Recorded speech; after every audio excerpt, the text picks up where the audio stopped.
Hi hello friends, welcome to DR kitchen. ఈరోజు special ఏంటో అర్థమైంది కదా. ఎప్పటిలా కాకుండా చేపల కూర కొత్తగా ట్రై చేశాను. మీరు కూడా ఒకసారి ట్రై చేసి ఎలా ఉందో కామెంట్ బాక్స్లో తెలుపగలరు. అలాగే మన ఛానల్ని సబ్స్క్రైబ్ చేసుకోకపోతే సబ్స్క్రైబ్ చేసి గంట సింబల్ ఆన్లో ఉంచుకోండి. అలాగే లైక్ చేసి షేర్ చేయండి.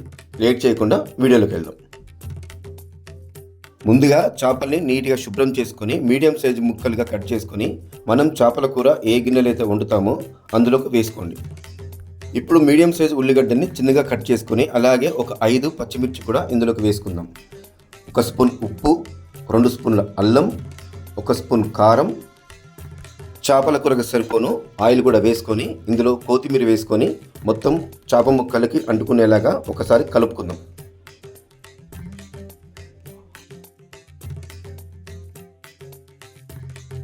ఆయిల్ కొంచెం ఎక్కువ ఉండేలా చూసుకోండి.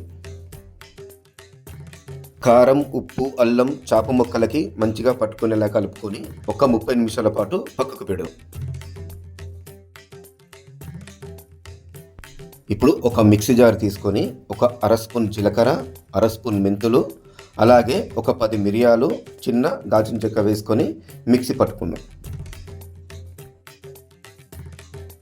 మెంతులు, జీలకర్ర మెత్తగా అయ్యాక ఇందులోకి ఒక 5 వెల్లుల్లి రెబ్బలు వేసుకొని మరొకసారి మిక్సీ పట్టుకొని ఒక ముద్దలాగా చేసుకొని పక్కకు పెట్టుకుందాం.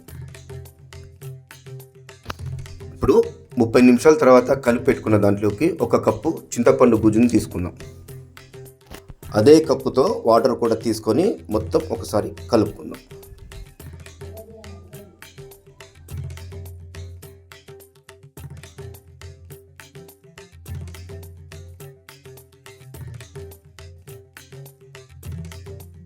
ఇలా మొత్తం కలుపుకున్నాక ఇప్పుడు స్టవ్ ఆన్ చేసుకుందాం. స్టవ్ ఆన్ చేసుకొని ఒక 10 నిమిషాలు హై ఫ్లేమ్లో ఉడికించుకుందాం. ఒక 10 నిమిషాల తర్వాత 2 మీడియం సైజ్ టమాటా ముక్కల్ని మిక్సీ పట్టుకొని ఇందులోకి వేసుకుందాం. ఈ టమాటా పచ్చివాసనపై ఆయిల్ పైకి తేలే వరకు ఒక 5 నిమిషాలు మీడియం ఫ్లేమ్లో ఉడికించుకుందాం.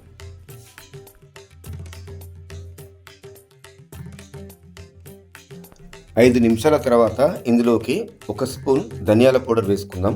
అలాగే మనం ముందుగా జీలకర్ర, మెంతులు, వెల్లుల్లి రెబ్బలు మిక్సీ పట్టుకున్న పేస్ట్ని ఇందులోకి వేసుకుందాం. గరిటెతో కాకుండా మూత పెట్టుకొని ఒక క్లాత్తో ఒకసారి ఊపి ఒక 2 నిమిషాల పాటు మీడియం ఫ్లేమ్లో ఉడికించుకుందాం. 2 నిమిషాల తర్వాత చూసారు కదా, ఆయిల్ పైకి వచ్చేసింది. ఇప్పుడు ఇందులోకి కస్తూరి మెంతి 1 స్పూన్ వేసుకుందాం.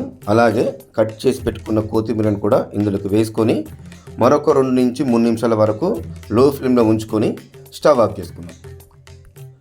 సింపుల్ చేపల పులుసు రెడీ.